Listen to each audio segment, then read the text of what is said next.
Technical changes వచ్చే అవకాశం ఏమైనా ఉంటుందా? అంటే ఇప్పుడు ఆల్రెడీ అంతా ఆన్‌లైన్ అయిపోయింది. హా, ఆన్‌లైన్‌లోనే అంటే యాక్యురసీ పాయింట్‌లో నుంచి, టైమింగ్ పాయింట్‌లో నుంచి ఏదైనా ఒక 2 అవర్స్ ఎగ్జామ్, 2 అవర్స్ ఎగ్జామ్ అనుకోండి. ఎగ్జాంపుల్‌గా చెప్తున్నాను.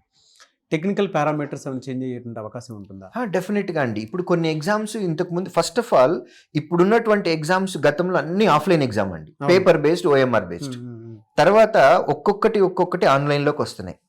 ఫ్యూచర్లో ఆంధ్రప్రదేశ్లో కానీ లేదా తెలంగాణ స్టేట్స్లో కానీ పెట్టేటటువంటి స్టేట్ గవర్నమెంట్ పెట్టేటటువంటి ఎగ్జామ్స్ ఆన్లైన్ కూడా అవ్వచ్చు.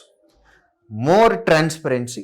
ఎందుకంటే ఆఫ్లైన్ పేపర్ అనుకోండి, క్వశ్చన్ పేపర్ సెట్ చేసిన దగ్గర నుంచి, ప్రింటింగ్ ప్రెస్లో ప్రింట్ అయిన దగ్గర నుంచి, ట్రాన్స్పోర్టేషన్లో ట్రాన్స్పోర్ట్ అయిన దగ్గర నుంచి, హబ్ నుంచి కాలేజ్ సెంటర్కి, ఎగ్జామ్ సెంటర్కి వెళ్ళినప్పుడు కానివ్వండి, ఈ చైన్ ప్రాసెస్లో ఎక్కడో ఒక చోట ఒక పేపర్ బయటకు వచ్చే ఛాన్స్ ఉంది. కంప్యూటర్లోంచి కూడా బయటకు రావచ్చు.